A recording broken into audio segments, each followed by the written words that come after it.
Okay, so now I'm talking to business owners that have been at it a while. And you know the sacrifice, you know the blood, the sweat, the tears it takes to get your business up and running. And if you've gotten to the point where you're sustainably making over $1 million in annual revenue, then you know how hard it is to get to that level of revenue and how hard it is to stay at that level of revenue. But we have been working with CEO clients for over 25 years now. So we've been really fortunate that over the years, clients have come back to us after they have sustainably got to $7, $8, $9 million of annual profit. And they're at the point now where they're having a difficult time breaking into that 8-figure mark. And just last week, we had 2 clients come back. One client was a CRM that is specifically aimed at blockchain and cryptocurrency, and they're out of Dubai, and they do a wonderful job. The other client is a foreign investigation company out of Dallas. And they've both come back and said, AMG, the work we've done together has resulted in millions of dollars in profit, but now we want to take it to the next level. So in my experience, what would I say to the owners of companies that have 7-figure profit, but they're at the point at which they're seeing their growth stall? So there's 3 primary things that I would look at, and zeroing in on these is the catalyst that'll take you past to 8 and 9 figures. The first one is just wonderful. It's, what are you passionate at?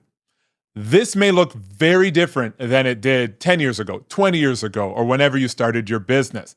But in the mundane repetition of running a company, your passion may have changed.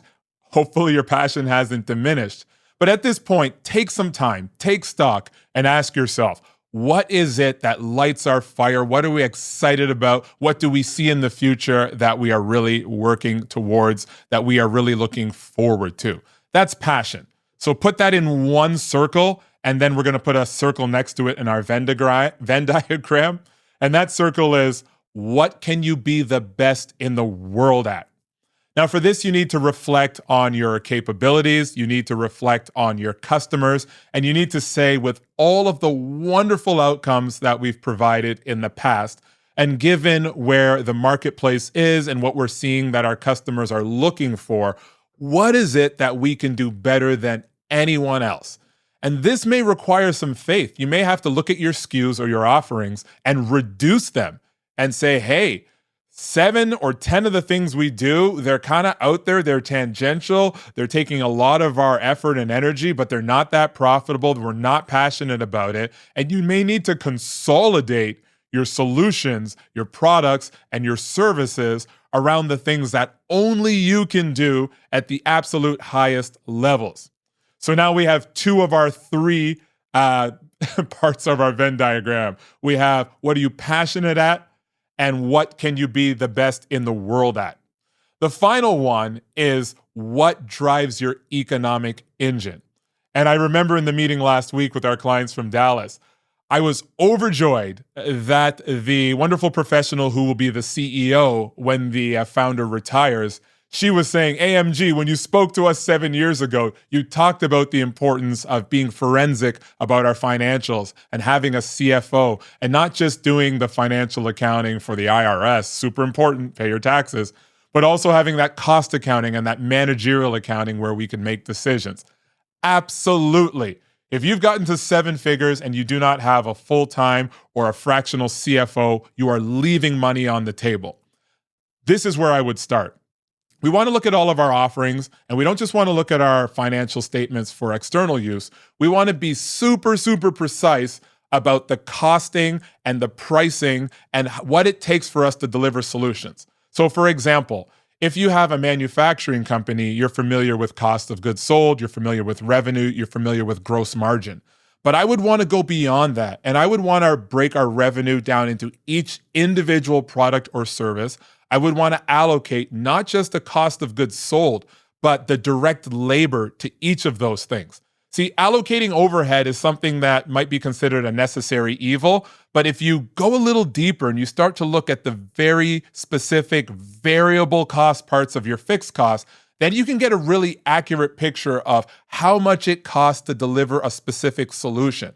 Once you have that, you might find things like, hey, we are only putting 9% of our resources into this one functional area, but it is accounting for 36% of our revenue.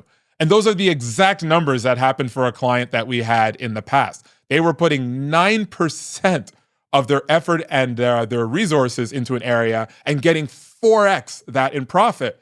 And even though they looked at that as being an important part of what they did, they had no idea that it contributed disproportionately so much to their bottom line. So it's time to start interviewing fractional CFOs and start by asking questions. In your mind, say, I'm going to interview 50 of them and say, hey, when you look at a financial statement, where do your eyes go first?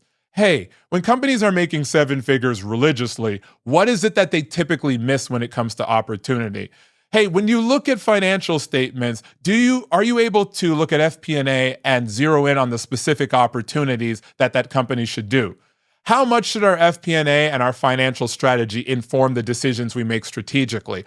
Like, just open it up and look at your business, because you're not at the beginning anymore. You have empirical data that can show you where you are outperforming. And I guarantee you, when you go through this process, the outcomes are going to be a surprise even to you. I think of the client we met with last week, and I remember when I did a very elementary overview of their finances, and I asked the CEO, how many SKUs, how many products does he think they deliver a year? And he said, probably about 700. They probably do about 700 projects. They had done 1,000 projects in the first quarter alone. So he thought they had about 700 products or services they were shipping every year, and it was over 4,000 that they were shipping. And so even he had to say, oh my goodness, I didn't realize we were doing that kind of volume. The benefit and the cost of getting your company to the point where you're doing deep seven figures, almost eight figures, is you cannot be across all of the things like you were when the company first started. So find out what you're passionate about. Be super, super forensic about what you can be the best in the world at, and get your finances organized for decision-making, for managerial decisions, not just financial analysis for the IRS and for paying your taxes. But what do you think? Is your company at seven figures? Have you grown past 10 figures? Where was the point at which you had to kind of change your approach to things? And what's worked for you as you've built your company into something that is just wonderful? Let me know.